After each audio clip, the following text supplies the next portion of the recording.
हळद रुसली कुंकू हसले या मालिकेच्या पुढील काही येणाऱ्या भागांचे अपडेट जाणून घेऊया आपल्या आजच्या या व्हिडिओमध्ये. चला तर मग प्रेक्षकांनो, वेळ वाया न घालवता सुरुवात करूया आपल्या या व्हिडिओला. तर आता आपण इथे पाहणार आहोत की कृष्णासमोर हा बाळजाबाईंचा सगळा भूतकाळ घेऊन येणार. बाळजाबाईंनी कसं काय काय केलं हे सगळं कृष्णाला सांगणार आणि त्यानंतर मग कृष्णा ही बाळजाबाईंच्या विरोधात पुरावे शोधायला सुरुवात करणार. आता नेमकं काय घडतं, कसं घडतं हे सगळं काही जाणून घेऊया आपल्या आजच्या या व्हिडिओमध्ये. त्यासाठी व्हिडिओ शेवटपर्यंत पहा. तर आता आपण इथे पाहायला सुरुवात केली आहे की सध्या आता बाळजाबाईंनी स्वतःहूनच कृष्णाला त्यांचा जो राईट हँड आहे त्याचं नाव, त्याचा पत्ता, तो कुठे राहतो ते सगळं काही सांगितलेलं आहे. आता बाळजाबाईंनी त्या सर्व गोष्टी कृष्णाला सांगितल्यानंतर मग आता कृष्णा हिला बाळजाबाई म्हणतात, जा काही करायचं आहे ते करून घे, कारण किती आणि काहीही ठरवलंस ना तरीही तू माझं काहीही बिघडवू शकणार नाही आहेस, त्यामुळे तुला जे काही हवं ते तू कर,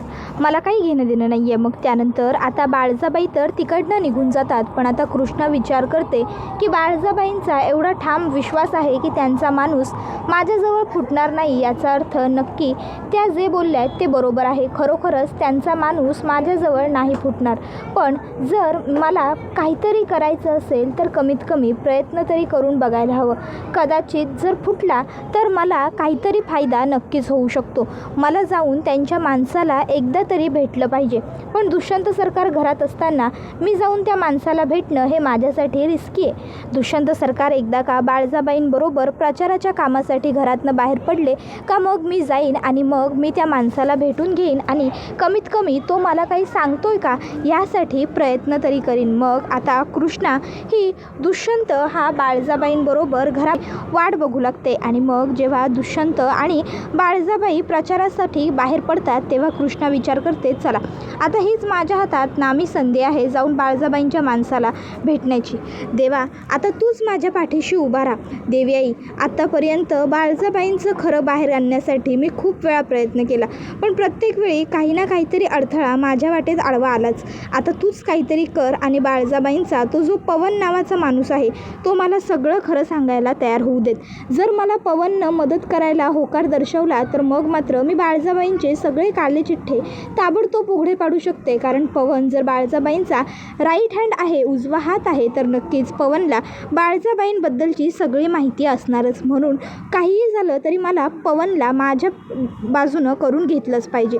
मग आता कृष्णा ही पवनच्या घरी जायला निघालेली असते. रस्त्यात जाताना ती बोलतच चाललेली असते, पवनला मी काहीही करून माझ्या बाजूने वळवून घेणारच. पण फक्त बाळजाबाईंजवळ पवननी ही गोष्ट फुटता कामा नये की मी त्याला बाळजाबाईंच्या विरोधात माझ्याबरोबर काम करायला सांगितलं आहे. कारण जर पवन बाळजाबाईंजवळ फुटला तर मग मात्र बाळजाबाई त्याला तर माझ्या बाजूने होऊ देणार नाहीतच, वरनं दुष्यंत सरकारांना पण माझ्या विरोधात भडकवणार. आता या सर्व विचारात चाललेल्या असलेल्या कृष्णाला रस्त्यात दिसतं की समोर हा एका वयोवृद्ध माणसाला मारतोय, त्याच्यावर हात उगारतोय. आता हे बघून कृष्णा समरला अडवते आणि ती आता त्याला म्हणत असते, काय चाललंय हे, वयोवृद्ध व्यक्तीवरती असा हात उगारताना काहीच वाटत नाही का?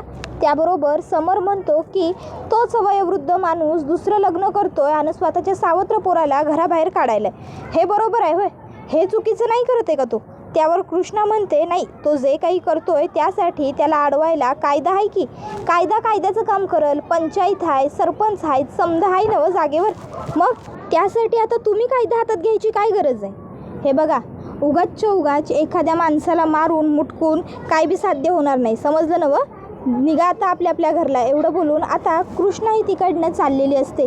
त्यावेळी समर मागून कृष्णाला हाक मारतो आणि म्हणत असतो, थांबा, माफ करा, माझं चुकलं, नाही म्या तसं वागायला नको होतं समर. आणि मग तो कृष्णाला हात मिळवायला हात पुढं करतो. आता समरने हात मिळवायला हात पुढं केल्याबरोबर कृष्णा म्हणते, तुम्हाला तुमची चूक कळली एवढंच लई झालं, त्यासाठी तुम्ही माफी मागण्याची काय बी गरज नाही. हे बघा, उगाचच्या उगाच लोकांवर दमदाटी करून आपल्या बळाचा चुकीचा उपयोग करून काय बी होणार नाही. तुम्ही जे काम करत होता ते योग्य असलं तरीसुद्धा योग्य मार्गानं काम करणं बी गरजेचं आहे ना व. उगाचच्या उगाच असा कायदा हातात घेऊन हाणामाऱ्या करून काय गावणार आहे? त्याबरोबर मग मात्र समर कृष्णाला म्हणतो, हात मिळवा की. त्यावर कृष्णा म्हणते, माफ करा, पण मी असा कुणाला बी हात मिळवत नाही. नमस्कार. आणि मग कृष्णा ही समरला नमस्कार करते आणि आता लगेचच ती तिकडनं निघून जात असते. आता समोर हा तिला मागून म्हणतो, मी नवीन आलो आहे ह्या गावात राहायला. कृष्णा म्हणते, असं नाही, आम्ही इथलीच राहणारी आहे, जन्म इथला. त्याबरोबर मग समर म्हणतो, असं माफ करा, मला ठावं नव्हतं ह्या गावात सरपंचांचं वगैरे एवढं चालतं म्हणून. मला वाटलं का सामान्य माणसाला लुटणं लुबाडणं हेच समधीकडे चालू आहे. नाही, पण ह्या गावात असं नाही आहे. ह्या गावात योग्य ती न्यायव्यवस्था आहे आणि योग्य पद्धतीनं लोक इथं अगदी समद स्वीकारतात बी आणि तसं वावरतात बी. समजलं नवं? ह्या गावात कुणावर बी अन्याय होत नाही आणि होणार बी नाही. समजलं नवं? एवढं बोलून कृष्णा ही तिकडनं निघून जाते. आता कृष्णा निघून गेल्यावर लगेचच समर बाळजाबाईंचं एक पोस्टर हातात घेतो आणि म्हणत असतो, वाह, एकदम तिखट मिरचीसारखी सून आणलेत की तुम्ही बाळजाबाई तुमच्या घरात. आता ही पोरगीच तुमच्या या सगळ्या कारकिर्दीला सुरुंग लावाया मला मदत करणार. नाही जर तुमच्याच सुनाला हाताखाली धरून तुमच्याच समध्या अब्रूचा बट्ट्याबोळ केला की नाही तर म्या बी नाव सांगणार नाही. समर रांगडे पाटील. तुम्हासनी लय गर्व आहे ना व रांगडे पाटलांवर. रांगडे पाटील असे आहेत आणि रांगडे पाटील तसे आहेत म्हणून. मग आता बघाच, ह्यो समर रांगडे पाटील नाही, ह्यो समर आढळराव रांगडे पाटील तुमची कशी समधी मस्ती जिरवतो आणि कसं तुम्हासनी उद्ध्वस्त करतो, बरबाद करतो. आज पावतर 25 वर्ष म्या ज्या बदल्याच्या आगीत जगतोय, जन्माला आल्यापासून जो त्रास भोगतोय की नाही, आता त्या समध्या त्रासाची परतफेड कराया ह्यो समर सुरुवात करणार आहे बाळजाबाई. त्यामुळं आता तयारीत राहावा. तुम्हासनी तुमच्या प्रत्येक पापाचं फळ भोगाया लावणार ह्यो समर सिंह. एवढं बोलून आता समर हा तिकडनं निघतो. आणि मग आता तो तिकडनं निघाल्यानंतर आता विचार करतो की कृष्णा धडाडीची तर आहे, पण जर बाळजाबाईंचा खरा चेहरा तिला जगासमोर आणायचा असेल तर त्यासाठी आधी तिला स्वतःला बाळजाबाईंचा खरा चेहरा माहिती झाला पाहिजे. मग आता समर काय करतो, समर एक नवीन सिम कार्ड खरेदी करतो. स्वतःच्या फोनमध्ये ते सिम कार्ड घालतो आणि आता स्वतःच्या फोनवरून तो कृष्णाला फोन करतो आणि सांगत असतो, तुम्ही बाळजाबाईंची सूनबाई बनायला आहे नवं फोनवर. त्यावर कृष्णा म्हणते, कोण बोलायला आहे? त्यावर तो म्हणतो, कोण बोलायला आहे, काय म्हणायला आहे हे महत्त्वाचं नाही, तो काय सांगायला आहे आणि ते तुमच्या कितपत फायद्याचं आहे हे महत्त्वाचं आहे. नाही म्हणजे तुमच्या सासूबाई बाळजाबाई रांगडे पाटील, बरोबर नवं? त्यावर कृष्णा म्हणते, काय काम काय तुमचं? त्यावर मग तो म्हणतो की ती जगासमोर लोकांसमोर खोटा मुखवटा घेऊन वावरते.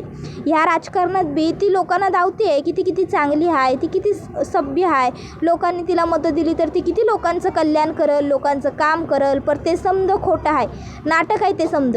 ती बाई लोकांना लुबाडणारी, लोकांना फसवणारी, लोकांचे पैसे गिळणारी आहे. आज पावतर तिनं असे कितीतरी लोकांचा हक्क मारलाय. त्याबरोबर कृष्णा बोलते, तुम्ही कोण बोलताय आणि तुम्हाला काय माहिती? त्यावर तो म्हणतो, तुमच्या सासऱ्यांची पहिली बायको आढळराव रांगडे पाटलांची. त्यावर लगेच कृष्णा म्हणते, काय बोलताय तुम्ही माझ्या सासऱ्यांबद्दल?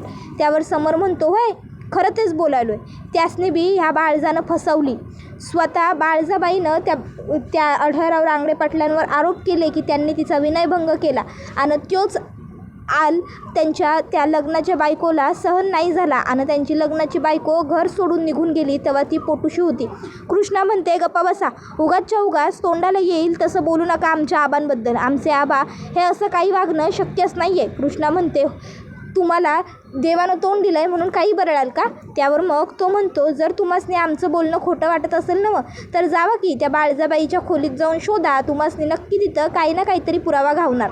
आणि जर तिथं नसेल घावत की नाही तर तुमच्या त्या सासऱ्यांच्या खोलीत शोधा, तिथं तरी काहीतरी घावणारच. मग आता तो फोन कट करतो. त्याबरोबर त्याची आई त्याला म्हणू लागते, समर, अरे तुला वाटतं का बाळा की या सर्व गोष्टींचा फायदा होईल म्हणून? नाही म्हणजे त्या कृष्णाला तिच्या सासूच्या विरोधात आपण उभं करायचं असं म्हणायलोय खरं, पण ती कृष्णा राहील का तिच्या सासूच्या विरोधात उभी? अरे ती बाळजा जेवढी वाटते तेवढी साधी सोपी बाई नाही आहे. 12 गावचं पाणी पिऊन उभी राहिलेली बाई आहे ती. इतक्या सहजासहजी हार नाही मानणार. कुठनं कुठं आणि काय त्या कृष्णीचं गायब करेल की नाही, नामोनिशान मिटवून टाकल ते आपल्याला कळणार बी नाही. त्यावर समर म्हणतो, नाही आई, तुला वाटायलंय तेवढी ती कृष्णा साधी पोरगी नाही. अगं आज पावतर ह्या 5 गावात कोणी बी त्या बाळजाच्या विरुद्ध जाण्याची हिंमत केली नाही. पण लग्नाआधीच ही कृष्णा कितीतरी वेळा ह्या बाळजाच्या विरोधात गेली आहे. मी तिची पूर्ण माहिती काढली आहे. एकदा या बाळजाबाईंनी सामूहिक विवाह सोहळा संपन्न करायचं योजलं होतं. तेव्हा त्याच कृष्णेच्या बहिणीच्या नवऱ्याचं ह्या बाळजाबाईंनी पुण्यांदा लगीन लावून द्यायला त्याला उभा केला होता. तेव्हा ह्या कृष्णीनं अगदी 4 लोकांसमोर ह्या बाळजाची चांगली झाडणी जोडणी केली होती. तुम्ही चुकलासा, तुम्हासनी माहिती काढली पाहिजे होती वगैरे वगैरे असं बरंच काही बोलली होती. आणि एवढंच नाही आई, एवढ्यावरच ती पोरगी गप नाही राहिली. नंतर एकदा बाळजाबाईंच्या गाडीमोरं एक बकरी आली. त्या बकरीवरनं चिरडून गाडी पुढं न्यायची असं बाळजाबाई म्हणत होत्या. त्यावेळी तो मुका जीव आहे आणि त्याला जीवनदान दिलंच पाहिजे, तुम्ही गाडी बाजूने घेऊन जावा असं बी कृष्णा म्हणाली. आणि तेव्हा बी कृष्णा बाळजाच्या विरोधात गेली. त्यानंतर गावातल्या बाहेरची त्यांची ती दूध डेअरी तिथं बी त्या दुष्यंतला कसल्याच तरी कामासाठी पैका पाहिजे होता. तेव्हा बाळजाबाई ती डेअरी बंद करायची असं म्हणत होत्या. पण त्यावेळी बी कृष्णानं त्यासनी ठामपणे विरोध करून सांगितलं की ही डेअरी म्हणजे गावातल्या लोकांचं जगणं आहे आणि या डेअरीवरचे पैसे कमवूनच लोक त्यांचा उदरनिर्वाह करतायत, त्यामुळं तुम्हासनी म्या डेअरी विकू देणार नाही. आणि कृष्णानं तेव्हा बी त्यांचा विरोधच केला होता. गावकऱ्यांचा त्या कृष्णीवरती इतका विश्वास बसला की गावकऱ्यांनी त्या कृष्णीला निवडणुकीला उभं करायचं ठरवलं.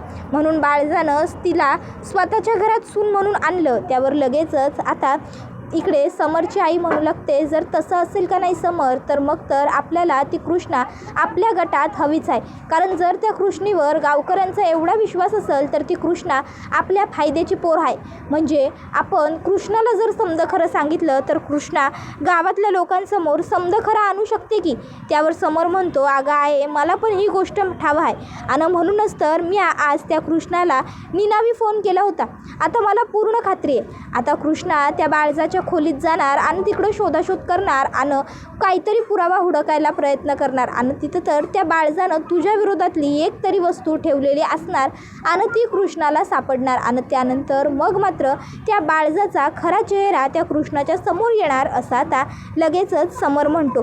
त्यावर समरची आई म्हणत असते, काय बी झालं तरी मला त्या बाळजाला सुखानं मरू द्यायचं नाही आहे. तिच्यामुळं म्या माझं आयुष्य असं जाळत जगलो, म्या माझ्या लेकाला त्याच्या हक्काचं सुख नाही देऊ शकलो. त्यामुळं त्या बाळजालासुद्धा मला सुखानं जगू नाही द्यायचं. कुठल्या बी परिस्थितीत मला तिच्या प्रत्येक गुन्ह्याची शिक्षा तिला मिळवून द्यायचीच आहे. तिच्यामुळं माझा सुखाचा संसार उद्ध्वस्त झाला. त्यावर समर म्हणतो, आई तू काही काळजी करू नकोस, म्या म्हणलंय नवं तुला, काय बी झालं तरी म्या तुला दिलेला सबूत पूर्ण करणार म्हणून तर करणार. त्या बाळजाला म्या जिवंतपणी मरण यातना भोगायला लावणार. माझं दुसरं कुणाबरोबर बी वैर नाही, फक्त त्या बाळजाबरोबर आहे. त्या बाळजामुळं मला माझं लहानपण, माझं तारुण्य बिना बापाचं पोर म्हणून घालवावं लागलं आहे, बघशील तू. त्याबरोबर दुसऱ्या बाजूला आता तो माणूस जे काही बोलला आहे ते एक डाव खरं आहे का खोटं हे तपासलं पाहिजे. कारण कुठलाच माणूस असा स्वतःहून काय बी बडबडणार नाही, बरळणार नाही. आणि त्याशिवाय बाळजाबाई ह्या 5 गावच्या होणाऱ्या सरपंच आहेत. लोकांच्या मनात बाळजाबाईंच्या विरुद्ध कुठली बी शंका किंवा तक्रार नाही आहे. कारण लोकांचा दुष्यंत सरकारांप्रमाणेच बाळजाबाईंवरती अगदी विश्वास आहे. पण तरी बी आढळरावांबद्दल म्हणजे थोरले सरकारांबद्दल बी तो माणूस बोललाच की थोरले सरकारांची पहिली बायको नाही, हे समजणं नक्की शक्य नाही. पण जर तो माणूस बोलला आहे त्यातलं काय जरी तथ्य असेल तर मला शोधून काढलंच पाहिजे. एक डाव सगळ्या गोष्टींची शहानिशा स्वतःच्या डोळ्यांनी केली की मला कशी खातर जमा होईल प्रत्येक गोष्टीची. त्यामुळं म्या जरा तरी शोधाशोध करायला हवी. आणि तसं बी आता तर दुष्यंत सरकार आणि बाळजाबाई दोघं बी घरात नाहीत आणि त्यात सोन्यावर सुहागं म्हणजे अजूनच थोरले सरकार बी घरात नाही आहेत. त्यामुळं म्या आता काहीतरी केलंच पाहिजे असा विचार करून मग कृष्णा ही आता लगेचच शोधाशोध करायला घ्यायची असं ठरवते आणि ती आता बाळजाबाईंच्या रूममध्ये येत असते. त्यावेळी तिला आता महादू काका विचारतात, काय हो वहिनीसाहेब, तुम्ही तिकडं कुठं चाललाय?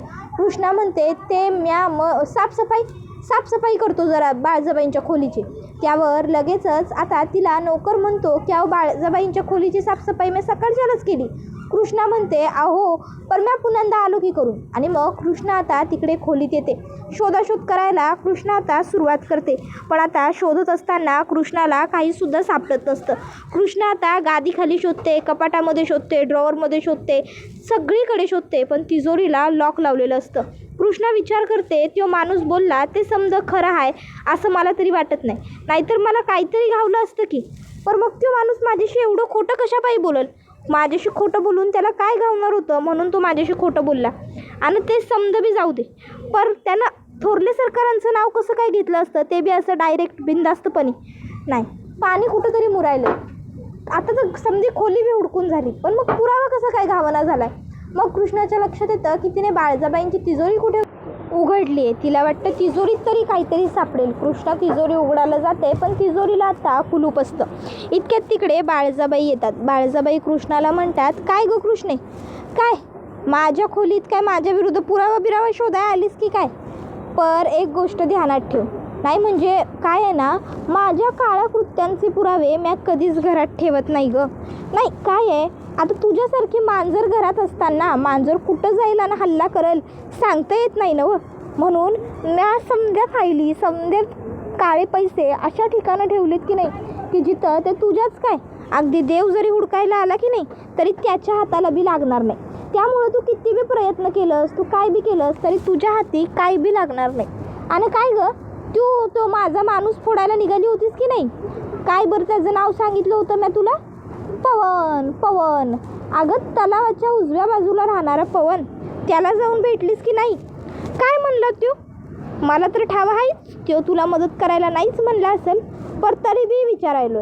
आता कृष्णा तर पवनच्या घरी गेलीच नाही, कारण कृष्णाला अर्ध्या रस्त्यात समर भेटला आणि समरचं भांडण तिथे ते सोडून कृष्णा थेट तिकडनं निघाली पुढे जायला. इतक्यात तिला तो निनावी फोन आला आणि मग कृष्णा डायरेक्ट त्या निनावी फोन आल्यानंतर घरी आली, कारण कृष्णाचं चित्त थाऱ्यावर राहिलं नव्हतं.